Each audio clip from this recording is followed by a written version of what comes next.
Welcome to the Sit Down With Sibs.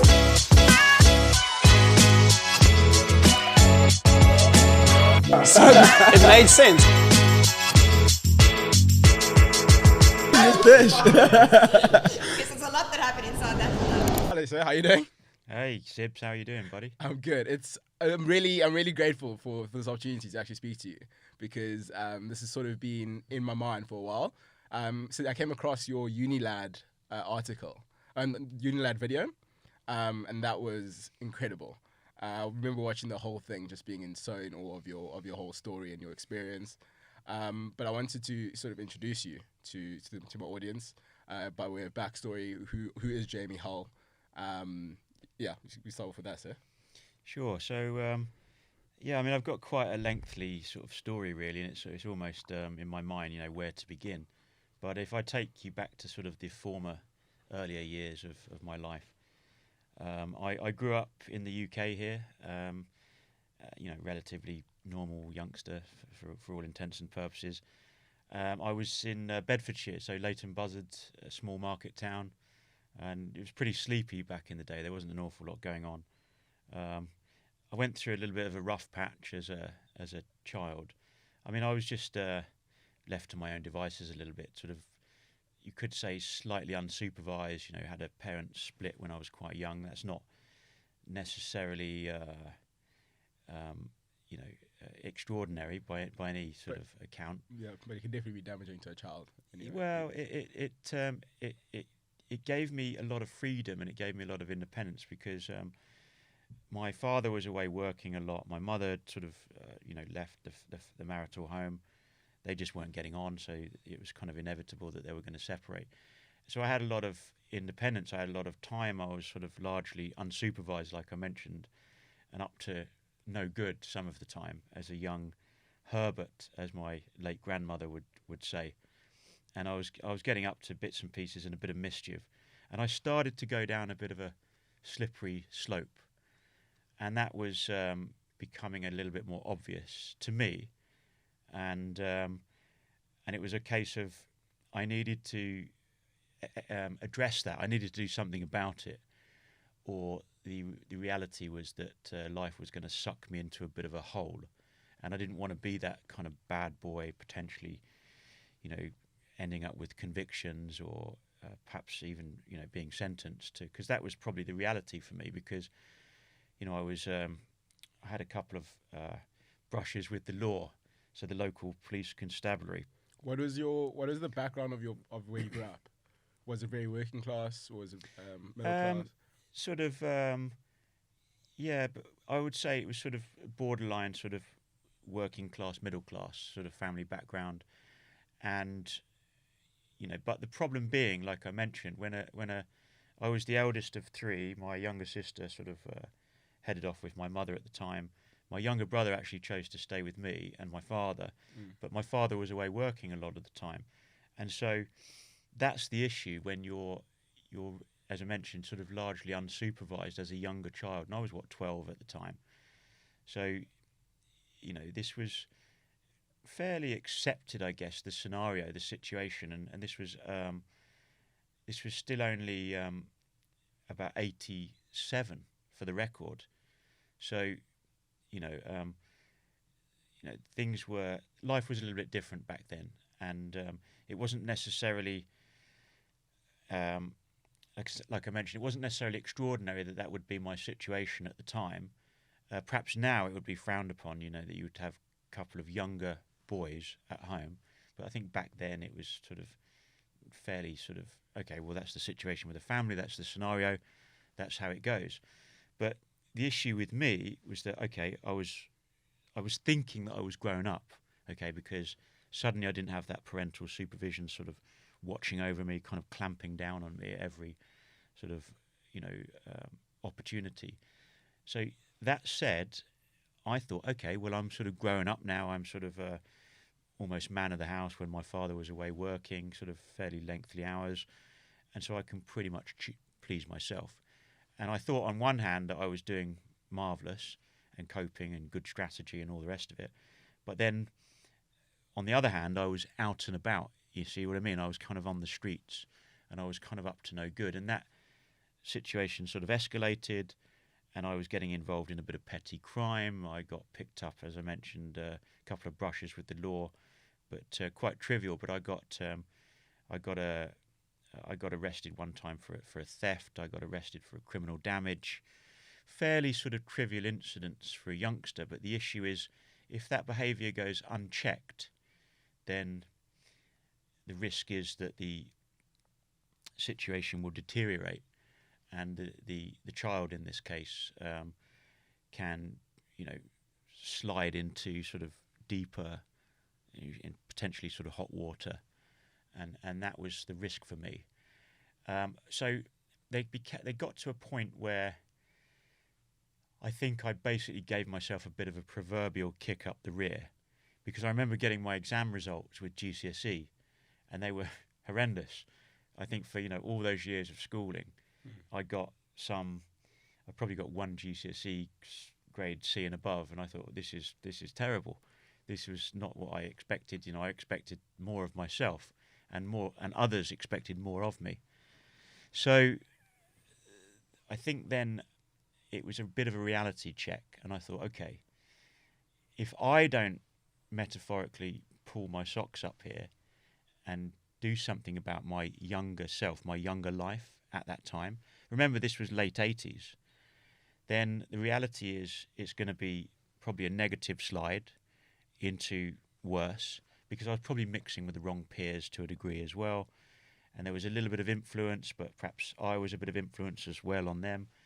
So with that reality check, I decided to, and the exam, the reality of the sort of poor exams results, I decided to do something about it. I decided to start to toe the party line, so to speak, and play the game of life.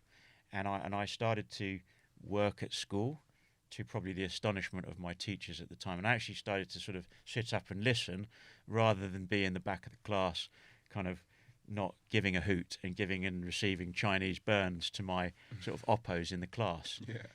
I started to actually pay attention, thinking, okay, well, if I don't readdress the situation here, life's not going to be good. I want to get better exams.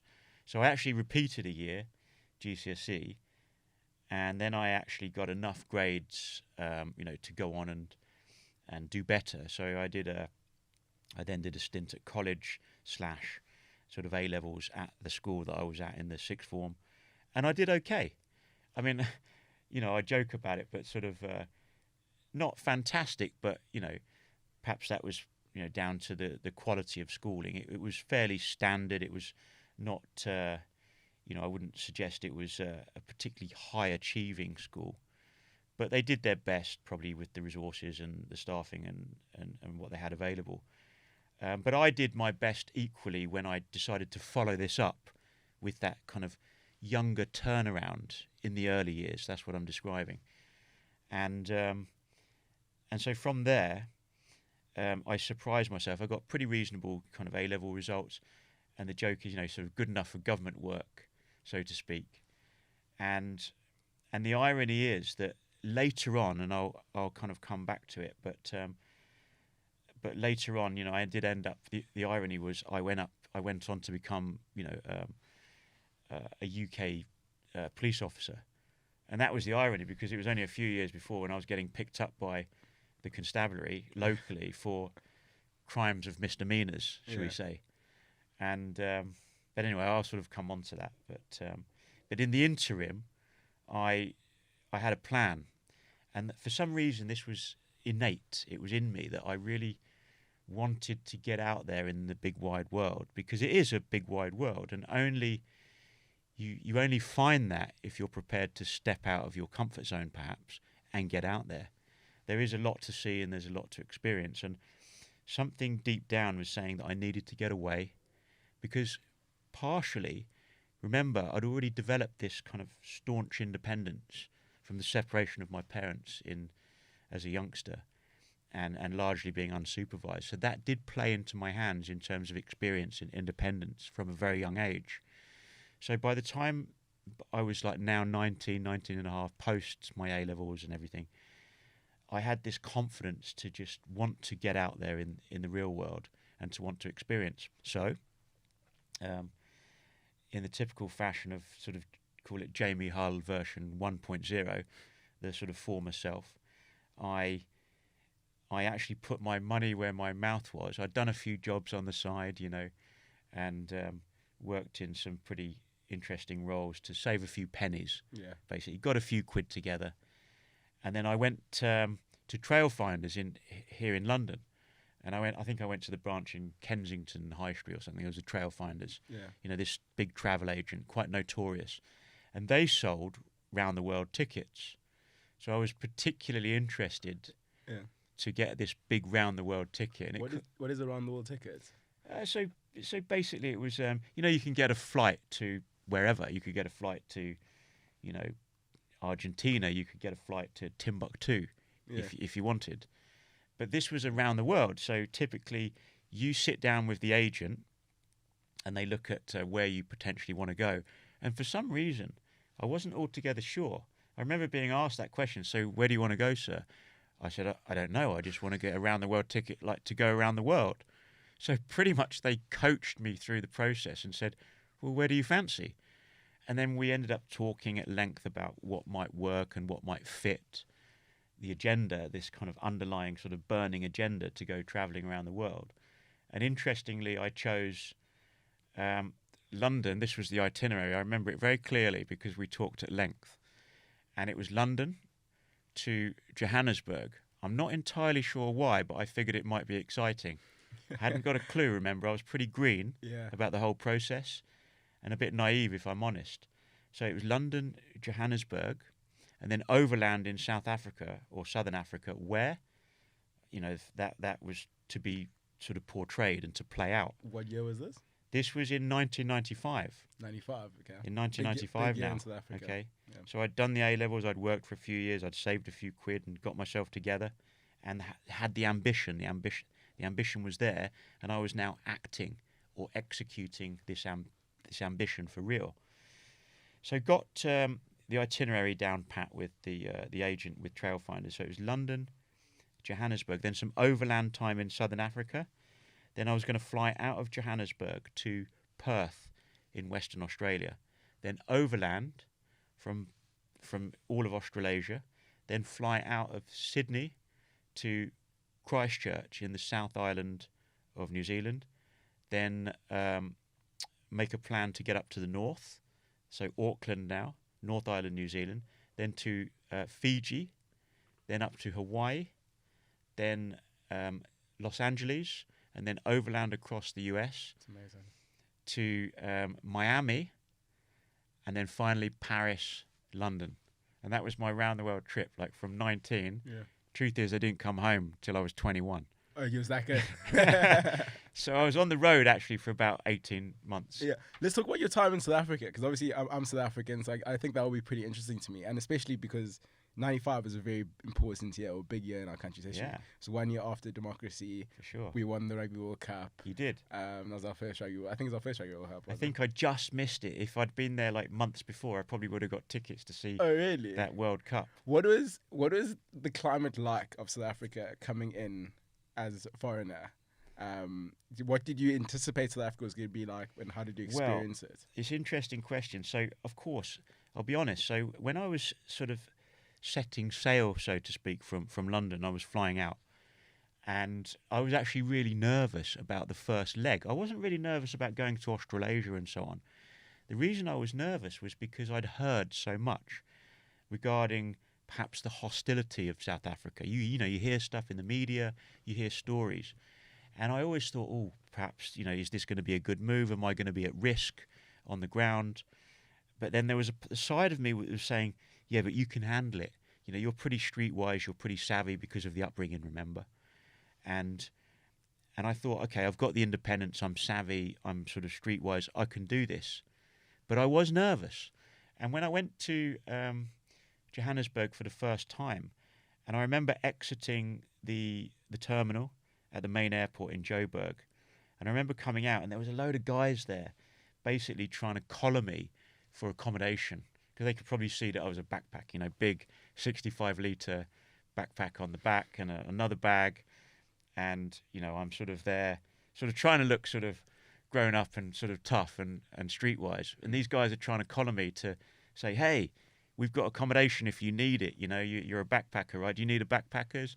I didn't have a clue. So basically, you've just got to put your trust in the local people to a degree and figure out the situation on the ground. And I had to sort of think on my feet, sort of judge it by sort of eye and ear, talking to the locals. And I sort of befriended some guy who was trying to, you know, there was a few guys that perhaps didn't look so amenable, so friendly. And this guy was, you know, seemed to be pretty genuine. And so we got chatting and he said, okay, I've got accommodation with a backpackers out in the suburbs. Are you up for it? And I think that was the first port of call. I ended up putting my trust in him, sort of asked him a few questions about it and, you know, where it was and the location and the proximity from Joburg Central and the airport.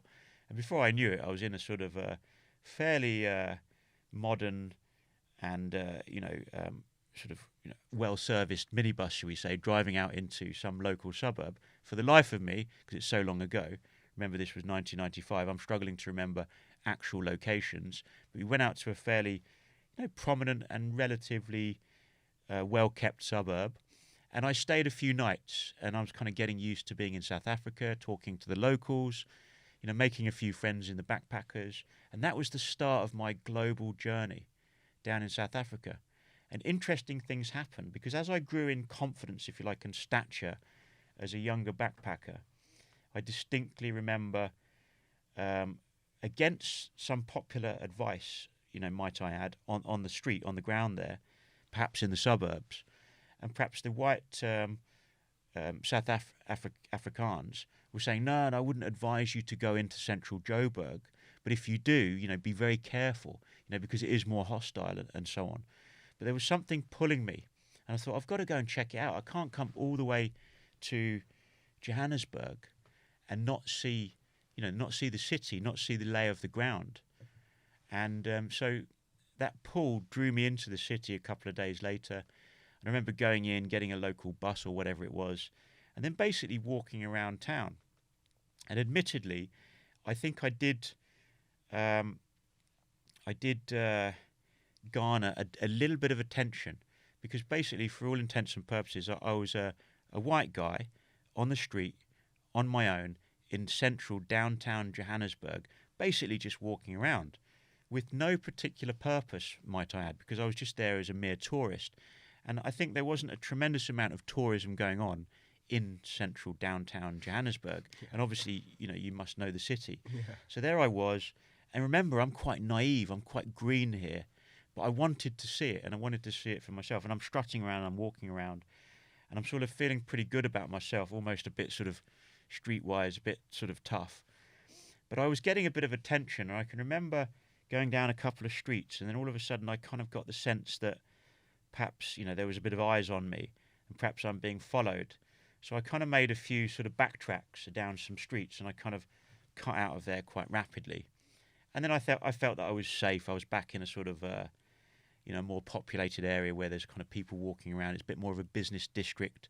But admittedly, a lot of the people walking around were kind of suits, kind of dressed up, obviously coming from the office, grabbing a bit of lunch and then probably going back. Apart from that, it was all fairly sort of regular. And then I can remember, again, sort of going off to one side and walking down some pretty major streets. And I remember this, and I never forget. So I'm walking down a pretty major street where there's a lot of through traffic. I'm slightly away from the business district. It seemed like a pretty safe area, albeit no pedestrians. And all of a sudden, there's all these cars kind of screaming down. Pretty fast, they're kind of trying to exit the city. And they kind of go through these tunnel sections. And I'm walking through there. Don't ask me why. I'm just obviously on a bit of a mission trying to get from A to B. And these cars were coming through. And all of a sudden, I was getting like beep, beep, beep. And I'm looking over my shoulder. I'm thinking, hey, what are these guys kind of tooting at me for? And all of a sudden I looked at the windshield and they're kind of putting their hand up. I didn't know these guys from Adam.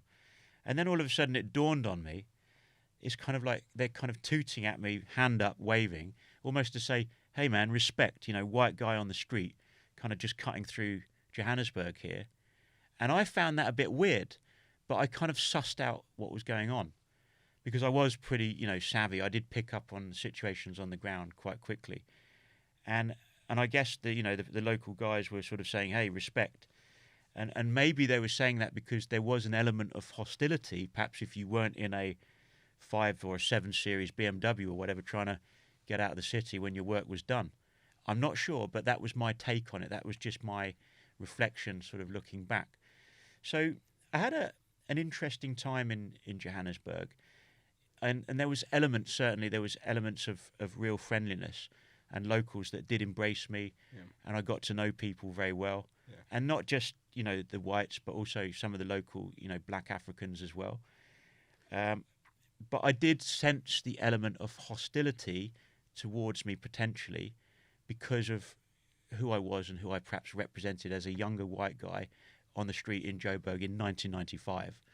So there was a bit of this kind of mixed sort of observation and a little bit of sort of friendly / hostility from that period. And that was going to be my next question was, did you have any bad experiences? Not there, interestingly. But I did have a couple of moments in Southern Africa which I can, happily sort of describe to you. So in terms of negative, I mean, I can describe a lot of amazing things that happened to me as well. And I'd like to probably mention a little bit about what happened to me in a moment down in Cape Town, because that happened slightly afterwards, leaving Joburg. But you asked me about the bad experience, and so I had a couple of bad experiences on my whole global trip, okay? One was in Australia, which was an attempt mugging in Sydney, but I can come on to that. And one was actually a similar event that happened, but believe it or not, that was up in the north. That was in, so it was in a cafe just outside of Windhoek in Namibia. So obviously we're not talking South Africa, but we are talking Southern Africa here.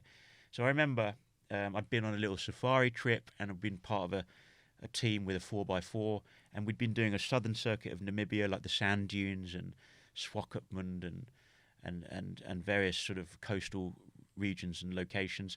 And then up into the north, we did the northern circuit. And I remember we came back to Windhoek, and there was a cafe just outside sort of downtown Windhoek. And we'd stopped with this 4x4. It was like a Mitsubishi Shogun, big thing, big white Shogun, which was designed for the desert and for the roads in addition. And going to this cafe, I remember, because you know how things happen and then suddenly your mind sort of really focuses. So you can remember these kind of memoirs quite clearly, for the foreseeable future because of the situation. So I remember my friends on the safari had left the cafe. They'd finished up, they'd paid, they'd been to the toilet, they'd perhaps going back over the road to the Mitsubishi 4x4. And meanwhile, I was a bit later. I'd gone to the toilet perhaps last. And as I was coming out of the men's bathroom, I can remember this really tall, so he's a black African dude, tall guy, quite skinny, and he was in like a red jacket, short cropped red jacket. And he put his hand over the door almost to stop me, but in a friendly manner. And I remember this situation. It was a really friendly sort of approach. So part of me was thinking, kind of, first of all, slight alarm, because part of me was thinking, okay, this guy's pretty friendly because of his tone of voice. And he's not like really blocking me as such. He's not sort of physically putting hands on, but he is blocking my progress to sort of exit the doorway from the men's bathroom back into the main cafe. And he's relatively friendly with his tone of voice, but his accent was tricky for me, because remember I'm English and this guy was from Namibia, so the accent was not so clear for me to follow. But I vaguely remember the sort of dialogue, and he said, your friends, they go back to the jeep, and I said, yeah, mate. I said, it's okay. I know where they've gone, but thanks very much. But while he was doing it, he was clever. So he kind of put one hand across the doorway like this to kind of hinder my exit, but to be friendly. That was his approach. And then the other hand, in body language, when he was speaking to me, your friends, he sort of repeated himself. Your friends, they've gone back to the jeep. Your friends. and he was kind of up and down, right, on my front, like this, kind of very flamboyantly, but it was clever. Now, I said, look, okay, mate. When he repeated himself, I'm like, yeah, okay, buddy. Yeah, thanks for that. I've got that. And I just kind of like put my hand sort of gently against his body, sort of brushed him to one side. I said, yeah, cheers, bud. I've got that. And thanks very much. And I kind of exited the cafe, you know, with a bit of purpose to show him that, what I was about. And I exit the cafe and I take like literally 3 or 4 strides across the open street, you know, looking left, looking right. It's all clear. 3 or 4 strides, and looked down, and suddenly it twigged in my mind, and I thought, you tosser. Right, this guy basically, in the flamboyant actions, which I described, I'd looked down, and what was there was a nice slimline, you know, leather case with the Ray-Bans gone, and I thought, my God, I've been done, I've been had. And I just, suddenly, alarm was up in me, and I just felt so mad, and I was kind of up, I was elevated in myself, you know, mad, angry, because I'd let myself be had by this kind of like distraction theft, basically, yeah. And it's kind of borderline robbery, because in a way, he's almost using force to kind of achieve that. So in the law, it's kind of borderline, you know, personal robbery, but it's a theft, it's blatant. And I was angry at myself, so I was kind of elevated as a result of that. And I just went into sort of fight or flight mode, and I went looking. I went on the rampage. And most people perhaps would have thought, okay, screw that. I've been done. I'm going to go back to the Jeep with my friends with the end of the safari tour. But I was so angry at myself that I went on the hunt, basically. So I went looking for this guy. And of course, I look left, it's quiet. I look right, there's a gaggle of people, and I thought, where's this guy going to go? He's not going to go quiet and trying to mince into the shadows. He wants to try and blend in and get away. Remember, he's got this red jacket on. And that was probably to his detriment, because I went for the people, and there was a load of people probably 50 yards away. I kind of scurried towards those people. I kind of banged through a few bodies here and there, looking ahead, looking left, looking right. And all of a sudden, there was a side street. And I looked right, and I saw him literally 50 yards to my right up this kind of alleyway. So I kind of kept going and kind of heading towards him. He didn't know I was coming. I was kind of almost like a predator now, kind of creeping up towards this guy. And I caught up with him. And he's quite tall. He's probably 6'1", 6'2", and I'm only about 5'10". I banged my hand onto his shoulder and kind of ripped him round and pulled him round towards me. And I said, hey, mate, I think you've got something that belongs to me. I think you owe me. And I just put my hand out like that. And suddenly he just basically kind of bricked himself and looked really, really embarrassed and sheepish. And he said, oh, sorry, sir. And he literally pulled out the packet of sunglasses, you know, the Ray-Bans in the sort of leather brown wallet, and head down. He said, I'm very sorry, sir, very sorry, like this, and gave them back to me. Give him his due. He didn't put up a fight. He didn't argue. And I just said, okay, well, let it be a lesson to you. Don't do that. And I just sort of took the sunglasses off him and kind of, you know, went on my way. You know, I wasn't about to sort of try and retaliate or kind of teach him a lesson or anything like that. I was very happy that I got the sunglasses back, and that was it, job done. I mean, partly I blame myself, but under the situation, but I was just dead pleased that I got the sunglasses back again. So one negative experience, but I was in South Africa for many, many months, and largely hugely positive time. Yeah, what did that experience or the time that you spent there do anything in terms of like your personality, or you grow, any form of growth happen during that time? I mean, what did you take away most from the time? I guess from that incident, that scenario, you know, it teaches you, and it makes you wake up a little bit more to the potential hostilities of the planet. And I'm not just talking about South Africa. You have experiences like that when you're young, and believe me, you super grow up fast. You know, they talk about university of life. You know, people didn't necessarily go to I did go to university some years later, but, you know, people say, oh, I didn't necessarily go to conventional university, but I had university of life. So I think that would be a great example of how, you know, perhaps a more negative life experience can give you wisdom and can kind of can make you, have a greater sense of your own security and your own sort of position on the ground, for which can benefit you later in life. Those kind of experiences. So, I look back with tremendous fondness, if you like, of my experiences, largely when I travelled, be it sometimes negative to a degree, but largely very, very positive and life assuring and life like affirmations, really. So I have no regrets whatsoever. And what I was going to say about the positives. So, for example, I actually hitchhiked from Joburg twice, all the way down to Cape Town, and that's a significant distance. It's, from memory, it's like 500 plus miles or something. It's a long way down, and this was really positive. I mean, you think that it could be a very difficult and precarious position to be in, trying to hitchhike from Joburg all the way to Cape Town. Remember, on my own, and I'm this young, very young sort of white guy in a sort of a largely mixed race kind of country, where there is an element of hostilities. There was no doubt, especially in the mid-90s. But I had tremendous encouragement, if you will, from some of the locals. And I had a number of lifts going all the way down. It wasn't just one guy gives me a lift all the way down to Cape Town to cover that distance. I think I got picked up by about 6 or 7 different people going down there, from business guys driving their 7 Series BMW to the trucker, to a local couple, to other, maybe a backpacker that had hired a vehicle and wanted pick me up with. There was a couple of backpackers. It was random.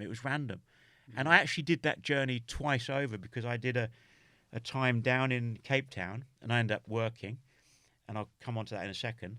But then if you like, after the work phase in South Africa, I actually went to Namibia, sort of Botswana, Zimbabwe, Zambia, even Angola, crossed into the Angolan border, which was pretty ballsy to do that, you remember, back in the day. Yeah.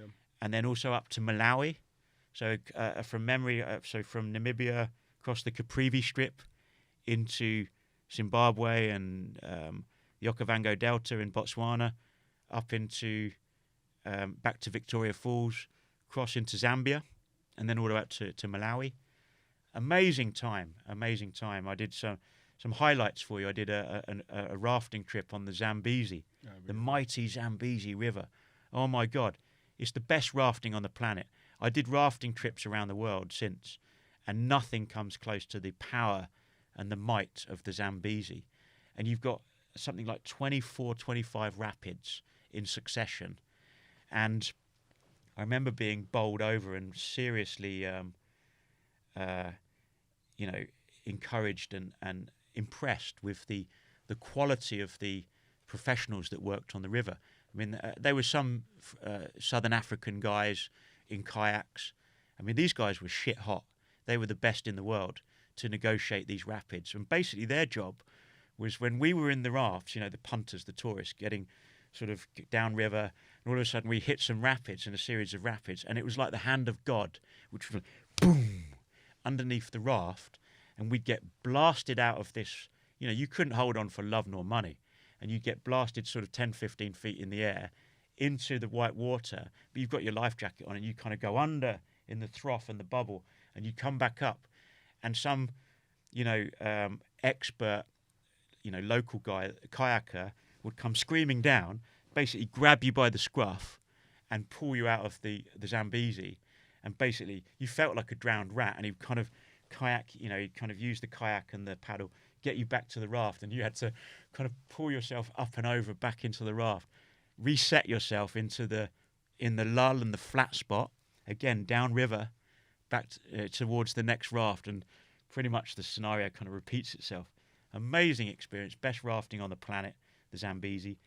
And I remember, sadly, a local African boy, got killed that day. Sadly, but very, kind of in an extraordinarily, he got taken by a croc. So this was the reality of life for the locals along the way within some of the villages, as you kind of cascade down that mighty Zambezi. And it's again, you talk about hostilities in Africa, but there are risks associated with just the wildlife, because, if you're living out there in perhaps more bush type areas, there is more of an element of risk from crocs, from obviously the hippo. Yeah. I think that's number one. And so I became quite aware and astute towards these risks that could prevail. You speak about risks, and the one thing that is coming out a lot to me is how incredibly brave you are. That's just something innate in you, is that you are very adventurous. Because I want to lead this into sort of your work with SAS as well, because there's a recurring theme in your life, and that is you've done Kilimanjaro. You've run across America, if I'm not mistaken. Race across America, yeah. Race across America. Push bike, yeah. Push bike. Was that all the way push bike, all the way through?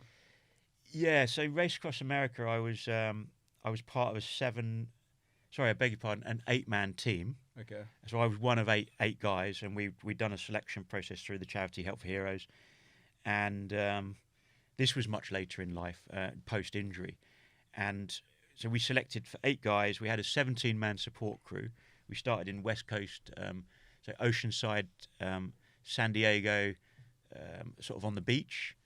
And then we rode day and night. So it was a perpetual relay for all 8 men.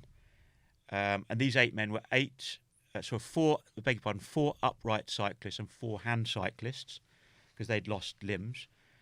And we raced day and night in a perpetual constant relay from West Coast to East Coast USA, finished in Annapolis in Maryland, where the kind of US Naval College is, 3,100 miles, and we did it in 7 days, 7 hours, and I think about 59 minutes. That's incredible. And where does SAS come into the story? So that was before my injury. So again, we're talking, Jamie version 1.0, and so following my sort of big backpacker trip around the world and sort of the events that unfolded and the life experiences along the way, I ended up doing some expedition work, and I was working in the dive industry quite heavily. I worked in Australia, I worked in Egypt, I worked in the Philippines, managing a big remote project out there in diving.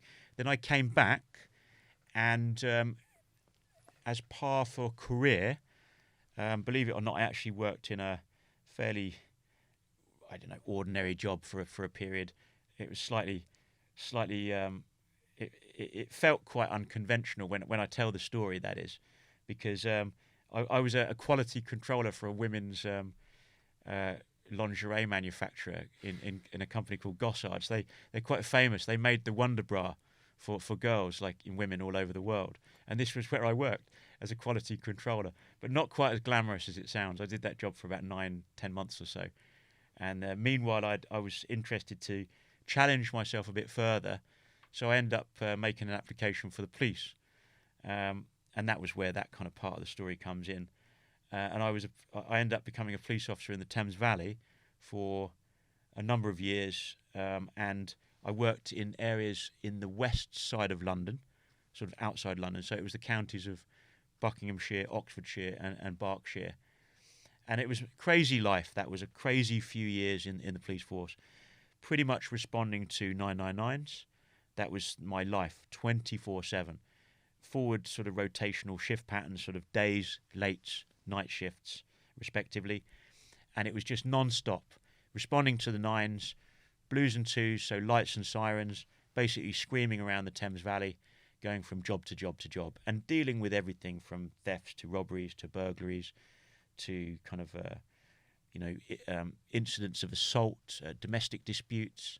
And I was a very busy frontline police officer for those years that I served. Loved the job, really loved the job. It was a buzz. And again, there was perhaps an element of risk that drew me to policing, because I didn't want to just sit on, quietly on my laurels in a conventional role, perhaps in the office. That just wasn't for me. I always wanted to be out in the world and kind of doing stuff. I enjoyed the action, and I enjoyed the sort of pull of that. That said, what I just said regarding being out there in the world, that was precisely what was pulling me in a bigger way, like the bigger global picture. And I think, sadly, the police couldn't necessarily kind of offer me that in the greater sense. So the pull for me, in terms of the link to why I ended up doing the forces, the armed forces that was specifically, was because I was looking for a bigger picture and I was looking for a bigger challenge. And so, again, I decided to just take put my best foot forward and take those steps, albeit tentatively at first. So I actually took a career break from the police. I applied for a career break, and they gave me, I think it was up to 5 years, which was quite extraordinary back in the day. And I used the justification that I was going to go and travel for a period, and I had the dive ticket, so I was a qualified instructor. So I was going to go out there and work in the world as a dive instructor, and do a bit of teaching, do a bit of guiding, and that was hence how I managed to do jobs in Egypt and the Red Sea and Australasia, Caribbean, and again the Philippines. But during the career break, latterly, I then chose to go on to do a bit of study, to go to university and do that period. So I went off to uni, did a languages degree. I was enticed, if you will, partially with some Scandinavian influence within the family, but also that meant that I could have exposure to Scandinavia. Yeah. So again, that was going to take me off in that direction. You speak 4 languages, if I'm not mistaken, right? I have, yeah. So I have some knowledge of. I studied Norwegian. Yeah, that was like what I majored in, as the American sort of Americans would say. I majored in Norwegian language. I did a BA honours in Scandinavian, but I also, studied Danish and Swedish in terms of the linguistics. So once it's pretty much one of those languages. If you learn to speak it, you kind of get 3 for the price of 1, because you'll have an understanding of the other aspects. The accents are a little bit different, and the intonation, etc. But yeah, it was a great experience. I learnt the Norwegian language. I lived in Norway. I exposed to what it was to be a resident in Norway for a year, and I had a wonderful time sort of working with a Norwegian sort of mountain rescue sort of team over there, and I learnt a lot of great skills in not just skiing but ice climbing, rock. Again, you asked about, you kind of brought up the element of the interest in risk. Yeah. It was the fact that Norway was an amazing adventure playground for a younger version of myself, where again I wanted to be out in the world. I wanted to be seeing, doing, and experiencing. And I was the kind of guy that, and this is not really a boast as such, but I was the kind of guy that didn't just talk the talk. If I wanted to do something, I actually chose to walk the walk and actually get out there in the world and do it and see it. I thought, it's not going to come to me. I've got to go there, and I've got to bring myself to that experience to make it happen. So, I had an interest and an ambition, and if I could make it happen, boom, I just went for it. And I tried my best. Maybe it took a bit of money and time to get there, to fulfill the ambitions, but that's what I was all about. Yeah. And so, yeah, Norway happened. I had an amazing time in the outdoors, became very proficient in skiing and sort of rock and climbing, and because those guys taught me, and they're very, very good at what they do in the outdoors. And so I came back with a bunch of skills, basically. I was even diving in the fjords, so I was already a diver, and I got to teach some of the locals out there and sort of enhance and push the boundaries of my experience.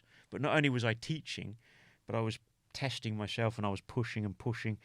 And I was doing some crazy stuff. I was doing like 50, 60 meter dives through the ice in the fjords in the dead of night, with a sort of a single 15-litre cylinder on my back, no backup, and pretty ballsy stuff for a young guy who's now just sort of mid-20s. Always kind of testing and pushing, but calculated risks. It wasn't just sort of Looney Tunes. It was very much calculated risks. And that was really the essence of my mindset, because I wanted to live life. I wanted to truly live life, and have all the experiences that I could kind of to try to soak up. So, Jamie, I wanted to talk about what led you to leave the armed forces.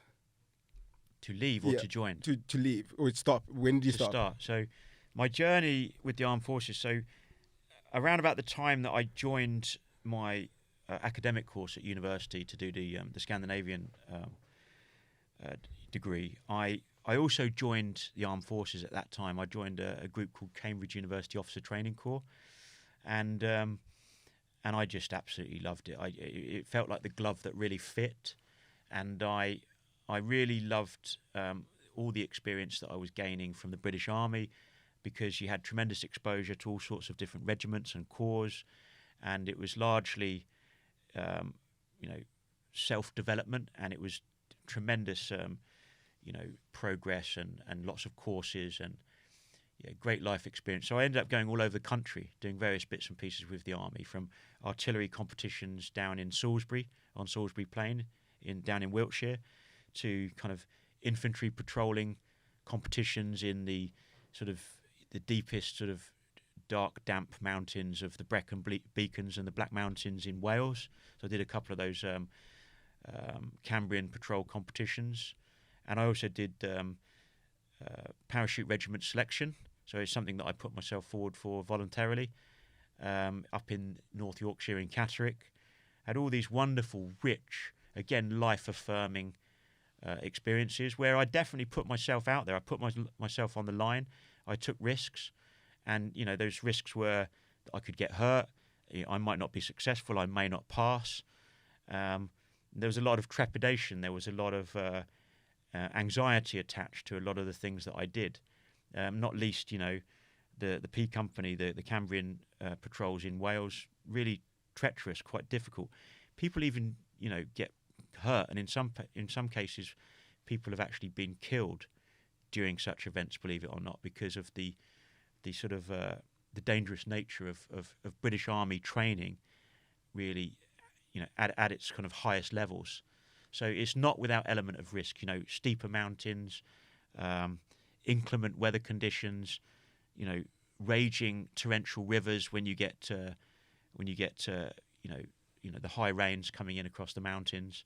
So again, it probably goes back to my yearning for that life, that adventure, that challenge, that calculated risk to an extent, but again, wanting to live life. So again, I really found myself in the forces, and probably in hindsight, I perhaps should have joined the forces as a younger boy soldier, and it would have been my life's calling.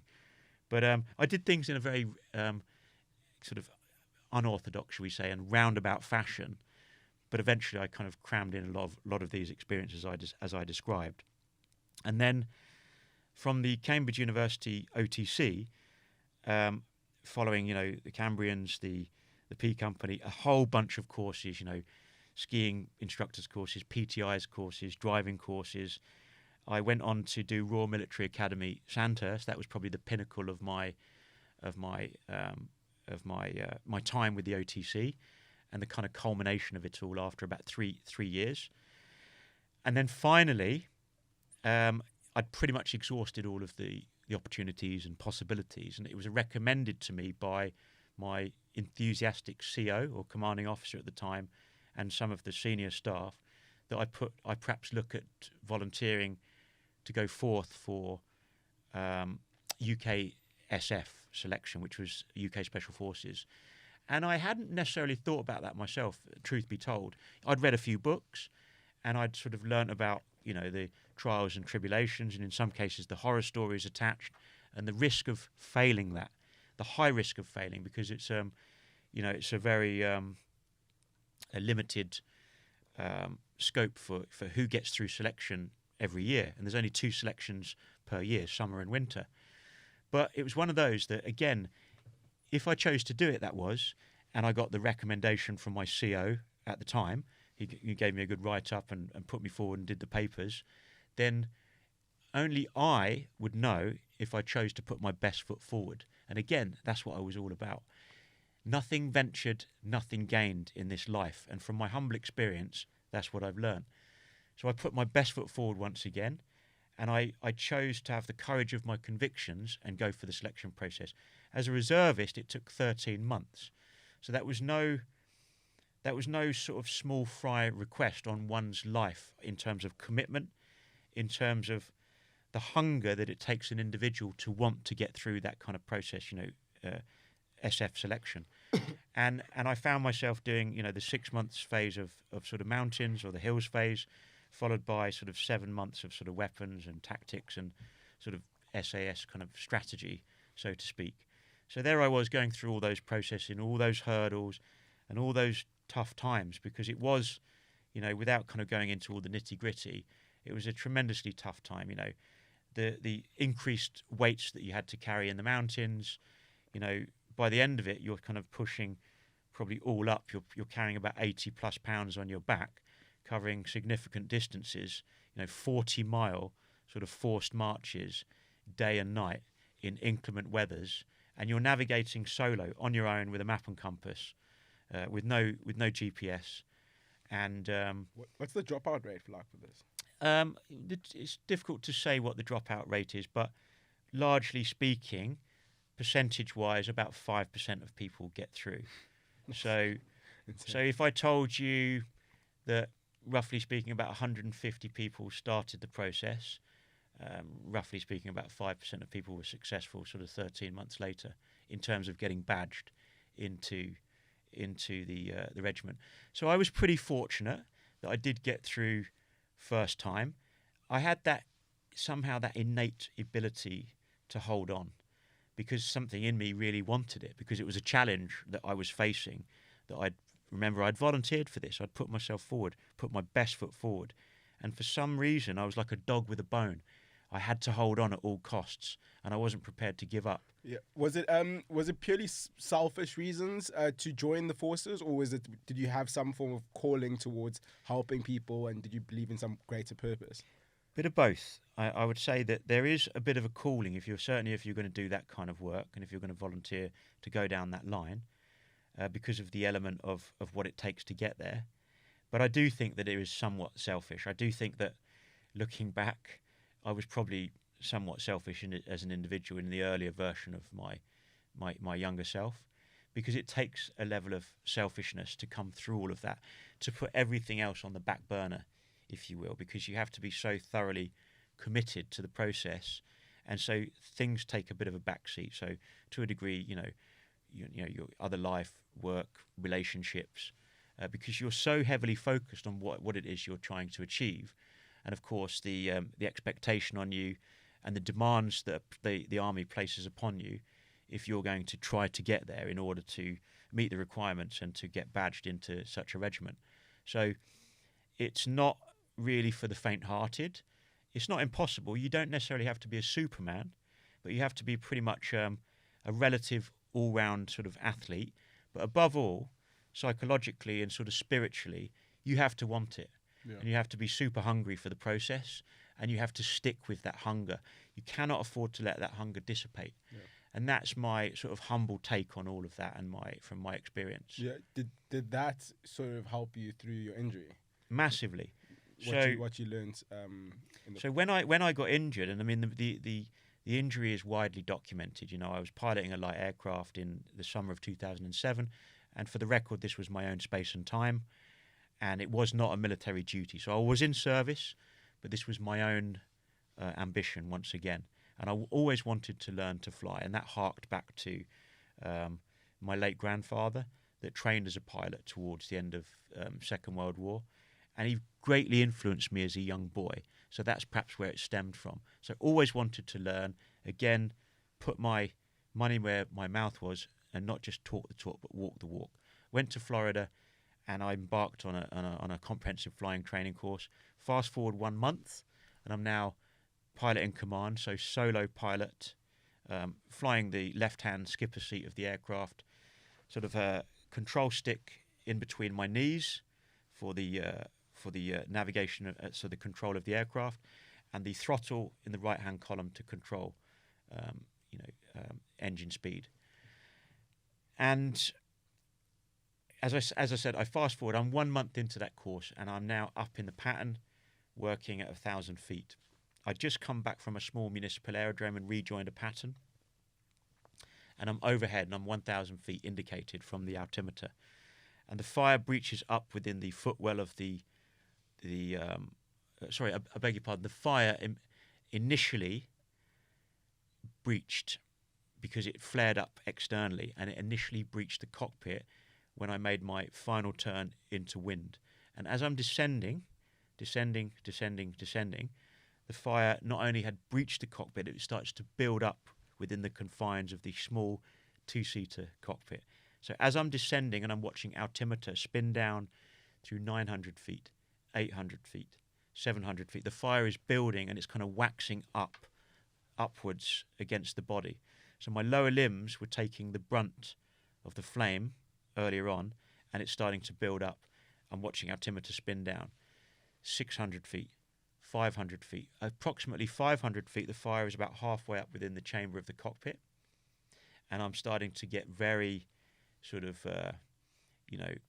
concerned about the situation. And suddenly my mindset goes from a sort of a racing, objective sort of initial panic. I won't lie to you about that. So the first sort of phase of descent from 1,000 feet down during that breach initially and the fire building up, the mindset went from sort of panic. Once I got to about 500 feet, I became quite rational about the process and quite calm almost, because I realised what I had to do. I realised quite distinctly that I needed to exit the aircraft earlier than conventionally, if I had a chance of surviving the burning cockpit, because the fire was building up so rapidly, and it was almost like a hasty estimate in my mind of what was going on. That's what we call it in the military, a sort of a hasty estimate of what is going on. It's coming on top of you. The situation's kind of coming on top quite rapidly. Whatever that situation might be, you have to think on your feet, formulate a plan, and then act on that plan. So through this hasty estimate of being on fire within the confines of the cockpit, descending, 500 feet, I'm thinking, okay, I need to exit more rapidly than the norm. So that said, I then simply flicked back to the training that I'd received, and one of the US instructors, I always remember this, he said, above all, if you've got a problem and there's an emergency, fly the damn aircraft. And this kind of echoed and reverberated, and I fell back on that.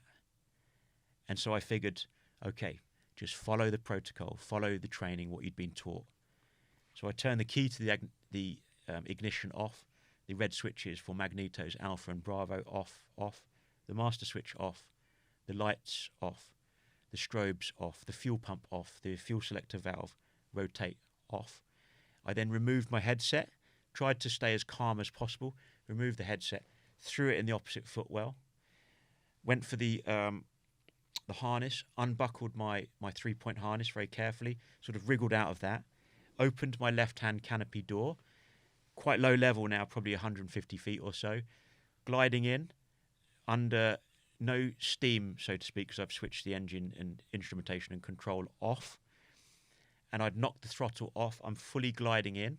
I'm looking left, looking right, looking forwards, looking for hazards, looking for obstacles in my path, but I'm trying to be mindful of the trajectory of the aircraft, just gliding in, just tweaking the stick momentarily, knocked off that throttle like I mentioned. As I'm gliding in, I had to open that canopy door last moment. It wouldn't open. I had to then elbow it and punch it with strike it with the heel of my hand, and then it popped up to the vertical position. I was then very low level, so 50 feet, 40 feet, 30 feet, 20 feet, and then like sort of jackrabbit almost, I clambered onto the seat, onto the left wing, looked out at the horizon, and then I went for it. I basically clapped my hands above my head, feet and knees together, and took a giant leap from the trailing edge, the exit of the left wing of the aircraft. How high were you at that stage? So I was probably I was getting out about 20 feet, there's no doubt about that, and estimated about 15 feet when I exited, because obviously she's dropping in the descent the whole time. So the jump was approximately 15 feet, and I would have been running in, sort of gliding in approximately 30 knots. So probably 32, 33 miles an hour. What happens when you land? So I sort of, as I say, I jumped out, snapped the feet and knees together, sort of jumped and through that airspace, landed like a sack of spuds, just hit the ground hard. And then I thrust forward from landing on my feet, thrust forward. I remember face planting the ground. It's a tremendous impact with the long grass but soft ground because of recent torrential rainfall. And that is exactly why I'd precisely, veered away from the concrete of the runway, heading towards a grassy stretch, because I knew the grass would afford me a softer landing for what I was obviously about to do in the cockpit. So that was the sort of the process, the mindset. And so I landed like a sack of spuds, thrust forward, smashed my face. I had a bilateral nasal fracture, supraorbital eye socket fractures above both eyes, multiple soft tissue lacerations from the razor grass, popped a collarbone, hyperextended my finger and fractured on the left index finger. And I inadvertently, in the action of the jump with the speed and the impact, the kinetic energy, ruptured my large intestine, the colon, lacerated one flank of my liver. But the worst of it was, above all of that, the life changer, I was 63% third and fourth degree burns. And the fourth degree burns meant there was exposed bone to my shins in the lower portion of the lower limbs, because that was the part of the body that took the longest period of flame within the cockpit from the initial breach. So that's where it was building up. So my poor shins got really badly burned. I was airlifted from the scene within about 15 minutes, placed in a drug-induced coma. 24/7, doctors, nurses, specialists, interventional radiologists, physiotherapists, nutritionists, you name it. All these guys and girls, wonderful medical team in Florida looked after me around the clock, 6 months, drug-induced coma, some $2.7 million on insurance policy, and the rest is history. The surgeons had to excavate tibialis anterior and deep perineal around the lower limb on both legs, so bilaterally, because the burns to my shins, remember 4th degree exposed bone, was so deep that they had to cut out the soft tissue, the muscle, the sinew, the nerve. So I ended up being rendered with physical disability as a result. What is that period like for you mentally? Like that. So from after when you wake up, what is your first sort of thoughts? Initial thoughts for me were devastating, because the reality of the concept of what had happened on the ground when I jumped was obviously real. It was raw. It was there. But obviously later, I was a very, in a desperate state, in a desperate bid for survival on that day. But then they quickly, airlifted me, placed me in drug-induced coma, against my, my actual sort of desires or sentiment at the time. I didn't want it. I wanted to go. I wanted them to kind of pretty much euthanize me there because of the dreadful condition that I was in. And who made the call to continue?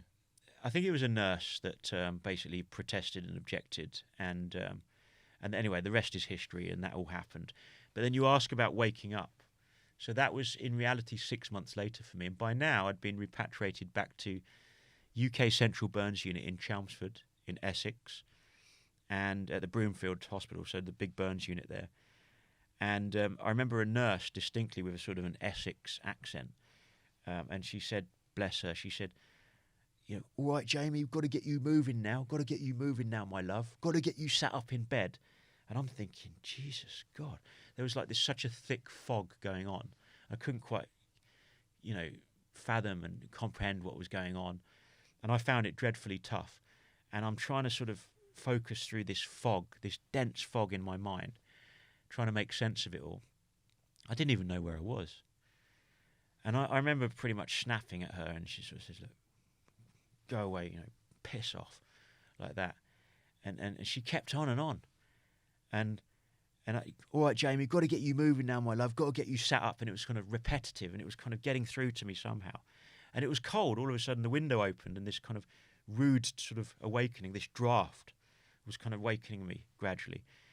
And I was cold, So she repeated herself, and I just snapped back, and I said, look, piss off, leave me alone. Go and get my American nurse.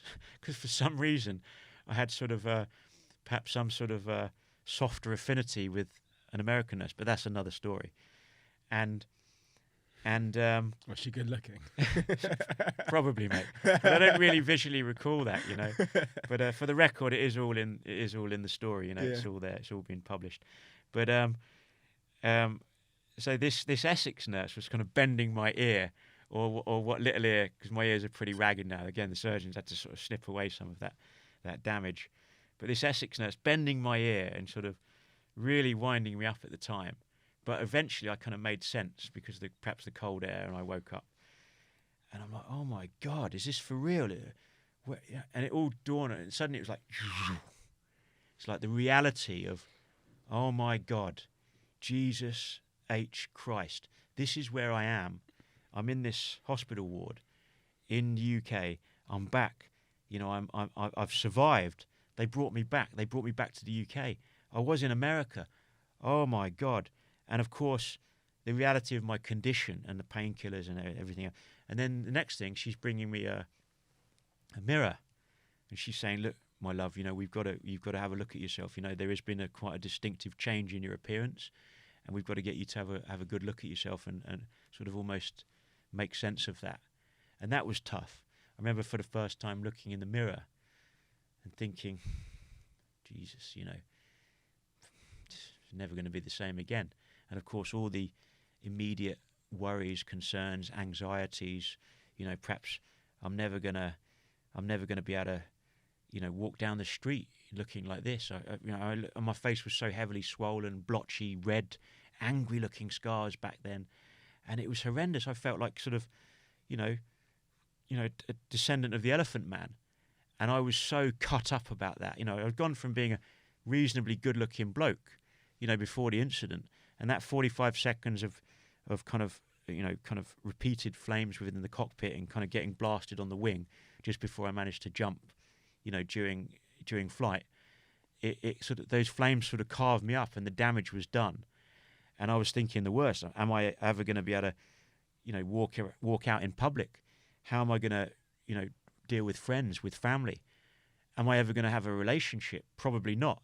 Who's going to want to date a guy like this? You know, so all of the worst feelings for a young guy. And actually, for the record, at that time, I was a young buck still, relatively. I'd only just turned 32 years of age. I'd gone from being, you know, relatively, you know, all singing, all dancing young guy to, you know, a major burns victim, laid up in the hospital, mummified because of all the bandages and dressings and, you know, all of the medical garb that I was kind of wearing on a day-to-day basis.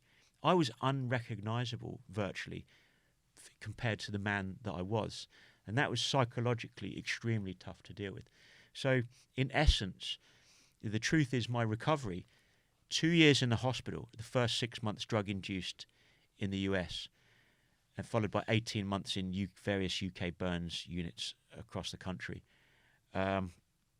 63 surgeries under general anaesthetic in the course of the preceding years of my recovery. A mammoth fight back from pneumonia, septicemia, renal or kidney failure, you know, all manner of complex infections requiring complex antibiotic interventions to treat. So many skin grafts, so many surgeries, human donor skin, my own skin, pig skin, artificial skin. I was if you like, a model for the surgeons, you know, in terms of, you know, I felt like a sort of a dummy almost. That's what I'm trying to say. That they were having to work with me in terms of trial and error. I was a guinea pig. That's what I was for those 2 years in the hospital and then some. Do you know the statistics of how many people have endured what you've endured in terms of like burns? I mean, don't get me wrong. Many people have suffered burns in this world. That goes without saying. I mean, there's all kinds of accidents going on all the time, but not many people. Very, very few people. I would you know, confidently suggest, and in fact, you know, hands down say, have not survived large percentage third-degree burns. Okay. When I say large percentage, the definition of such in the medical world is 40% plus total body surface area. And when you sustain third-degree burns of 40% plus of your total body, the complications then start to super manifest themselves.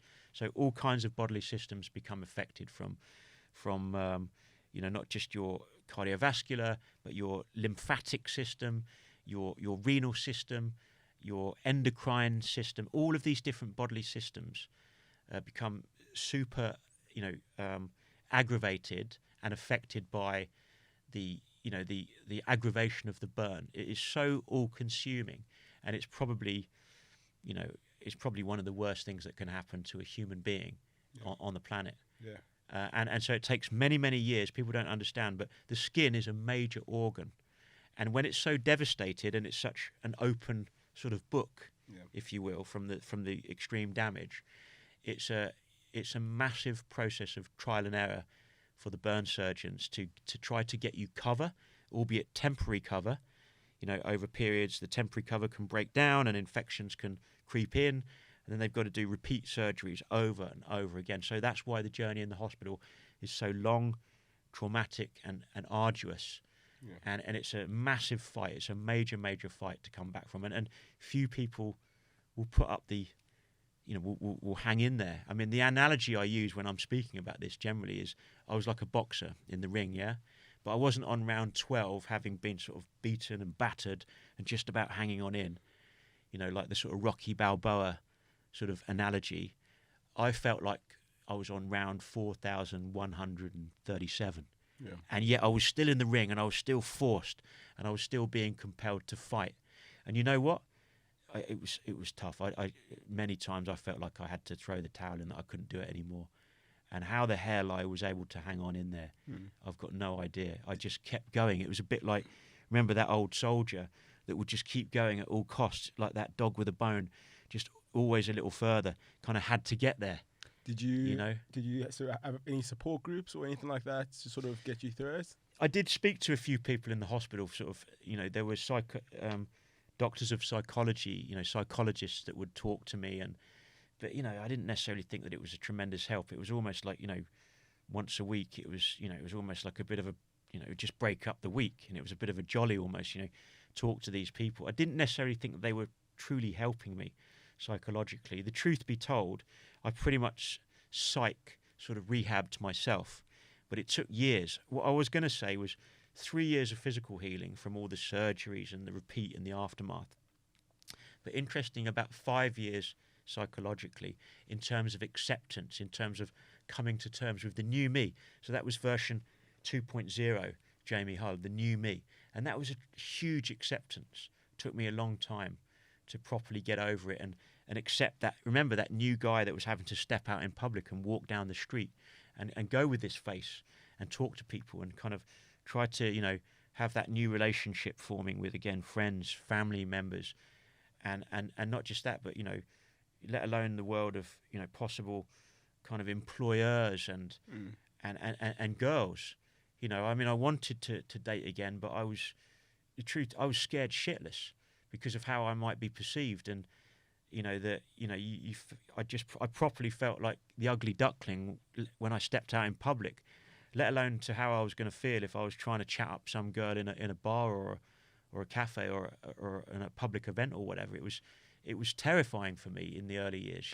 Is there any moment that sticks out that sort of restores your faith in humanity? Yeah, there's a nice moment where, a nice story where, in the early years, there was a couple of moments actually when one of the first events was that I tentatively came out of the house. This was in the really early years when I was at my mum's in the little cul-de-sac in the town in Bedfordshire, and I stepped out and I'm thinking, I've got to get outside and I've got to try and push this walking a little bit more.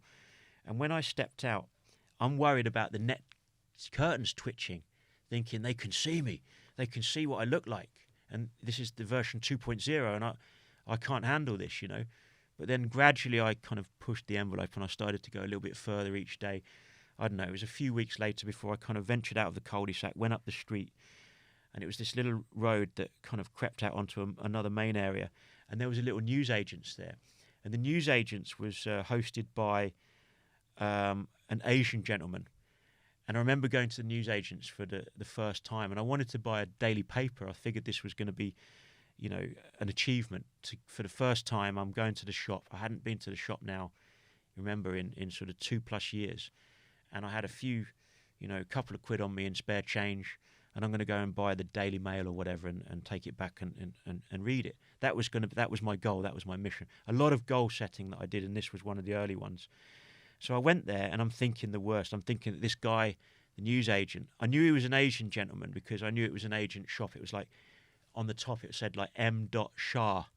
So it was obvious, you know. Yeah. And then I walked in, and I'm thinking, this guy's going to really like be looking me up and down. He's going to be really kind of like scrutinizing me. Maybe he's not going to trust me because of what I look like and the scars. Because the scars really, excuse me, they ran deep in the early years. So I'm talking, and I basically sort of grab my paper, and I say, just the paper, please, you know. And I'm really quite sort of almost head down, baseball cap on, thinking, you know, he's going to clock me.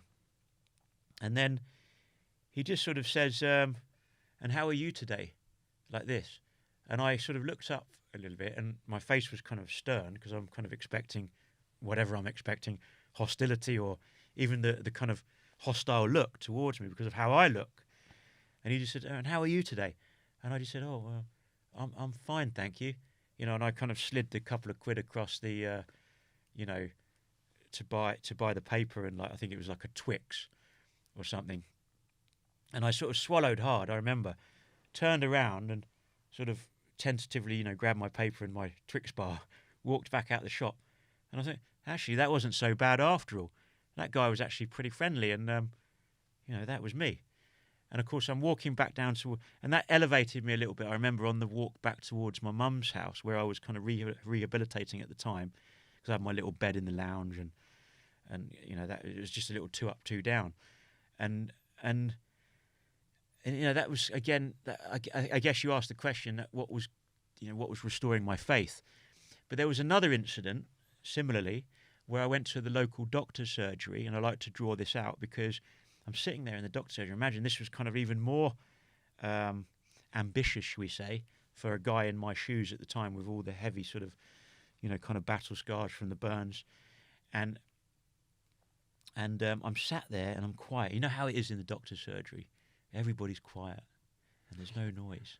Yeah. And everybody's just sort of sat there and nobody wants to even look at each other. But I'm thinking, this is because it's me. I'm like the sort of, you know, the almost, you know, the sort of, you know, the alternative guy sat there. Nobody wants to look and nobody wants to say anything. I'm fearing the worst. And I'm just sort of holding my own. And all of a sudden, this little girl opposite, in between her mum's legs, she stood there. She's only about 3 or 4. And she actually sort of looks at her mum, looks at me, looks at her mum again and says, "Mummy, what's happened to that man's face?" And I was sort of taken aback. And I think the mother was absolutely mortified. Can you imagine it? I can imagine. And everybody's sort of like, all focusing on me. And I'm sort of sat there. And I think there's a few people looking a bit sort of, oh my God, you know, a bit sort of embarrassed, a bit sort of blushing almost for me. Yeah. And the little girl's just there expectant of an answer from her mother. And the mother said, don't be rude or something like that. And I just sort of said, look, this is where I've got to step up. So I said, it's okay. I said, I'm happy to explain to your daughter, you know. I said, and I just sort of leant forward gently, and I said, so what happened to me was I was involved in a fire. I said, I was in a plane and I was involved in a fire, and I kind of explained the situation to her. But I said, look, I'm okay now. I said, I'm a lot better now. I've just come to the doctors to get some medicine. I said, but thank you for being curious, you know, or words to that effect. And it was kind of a cool thing because you realise that rather than really feel kind of cut up about that and embarrassed, I tried to turn it around in my mind to say to myself that, look, this is a young person, a very young person, that is naturally very sincere with that curiosity, and they're very innocent about it. And that was kind of cool in the way because these are questions that maybe the adults would like to ask, yeah, but they're perhaps shy. They're a bit backward in coming forward. And of course, I've had that a lot over the years. Yeah. But the kids are quite cool and they're quite open, and I like that, you know. Kids are naturally curious. Of course. What's life like now? So yeah, life is like compared to the early years. It's like a tremendous, rehabilitation / revamp and progression on that version 2.0. You know, the new me. So in this new body, in this new skin, and I'm basically cutting around town now. I'm a man about town once again, and I'm enjoying life. I'm loving it. I'm sort of wagging my tail once again and kind of getting on with it. Don't get me wrong. You never fully dig what's happened to you when you've been through like a massive life-changing ordeal. And I mean, you know, again, you know, for the record, and if I may have just a slight boast here, you know, and this is definitely a life-changing accident for somebody to go through. So for me to have gone through that massive life-changing accident and come out the other side of it, and then many years later to still kind of, you know, sort of, you know, surreptitiously be sort of shining a light for myself and hopefully, you know, in terms of benefiting others with, you know, sharing the story and speaking about it and hopefully helping others to some small degree. You know, I get a deep sense of joy from that, and that said, you know, I'm happy about life again. I'm happy to where I'm at, and I'm basically happy to step out in public again, and that's really what it's all about. Because remember, this is no dress rehearsal. You've got to. It goes back to what I was describing earlier on. No matter what you want to achieve, whether you want to become the next Tiddlywinks kind of champion, or whether you want to become that kind of, you know, Olympic or Paralympic athlete, or you want to achieve something in business. You know, it's all about putting your best foot forward and not just talking the talk, but walking the walk and having the hunger to follow through on your ambitions to achieve what it is that you're hoping to achieve. Yeah. And what do you do day to day? You're a motivational speaker. Yeah, I do quite a bit of motivational speaking. I speak from all sorts of groups and audiences, from schools to youth groups to you know, Women's Institute to you know, charitable events and causes. I'm an ambassador for Help Heroes charity, and I sort of closely am involved with that kind of relationship and association. And I also am in my personal world as well. I do quite a bit of expedition work, and I'm a keen diver still. You know, I love my diving. I still teach. I'm now a PADI course director in the dive world, and I love to teach and to give something back in that respect. I work with different clients and also indeed wounded soldiers and ex-servicemen on occasion. So there's a great passion of mine, and that takes me far and wide. You know, I love to get to sort of sunnier spots. I'm not so much into the inclement, colder waters of the UK. Yeah. But yeah, give me an opportunity to go dive the tropics, wherever, and I'm gone. Yeah. Do you get recognised on a day-to-day basis? Sometimes I do. Yeah, I mean, I joke about it. I'm like a sort of you know, who am I? I'm nobody special. I'm certainly no A-lister for that. But I joke about it, and I'm like a B-list celebrity. So some people will clock me, you know, because once you get published, or once you've done a little bit with the media, be it sort of television, radio, internet. I think last time I checked, the Unilad post has got like 3.5 million views or something. Oh no, it was up on that. It's about 6.5. 6.5. It's a big number. It's a big number. Yeah, it still generates, and of course those kind of things, once they get a certain momentum, it doesn't really sort of stop there. But yeah, it's interesting. But obviously, that a company like Lad Bible. They've got a tremendous kind of internet engine, and it just keeps driving. But you know, it's not just about, you know, the big media for me. You know, I get a great deal of satisfaction sometimes, and have done, you know, going in to talk to younger audiences. And I've gone in and spoken to a lot of youth groups and schools, and so my messages are quite emphatic and simple, really, for the younger groups in terms of, look, you get the most out of life by what you put in. And also I can evidence, in a way, my younger years, and I can talk about, remember, the backstory from when I was a kid, and say, look, there was a period where I was a bit of a bad lad, and that if I went down that road and if I carried on going down that slope, then I was going to end up in probably some borstal or some penitentiary and incarcerated and God knows what. So my message is pretty clear about, you should toe the party line, and realize that you get out what you put in. But the truth is, life will serve you better if you choose to take the right path, and that's what my sort of former sort of journey was all about. But moreover, in terms of adult life and progression, it's about, again, putting your best foot forward and not being afraid to act on your ambitions and to go forward in that sense. Yeah, and on that, Jamie, I want to say thank you so much for this chat. It's eye-opening, inspiring. I've really enjoyed this, and honestly, I commend you so much on your attitude, and just you need to continue inspiring people. I think your story is so impactful, and honestly, I wish you all the best. Thank you for coming on, and I'm sure we'll be in contact for many more years to come, I'm sure. Great, Sibs. Yeah. Thanks very much, and hopefully I'll get back down to South Africa one day. I'd love to get back down there and maybe get back to the likes of Table Mountain and the Lion's Head. And I used to do like tabbing, walking, hiking up and down there when I was a youngster back in the day. I'd love to get back there one day. And I'll gladly show you around. Love Lion's Head. I literally do that all the time. But I'll add all Jamie's descriptions in the link below. You've got a book out as well. The book is titled... Yeah, the book is called Life on a Thread.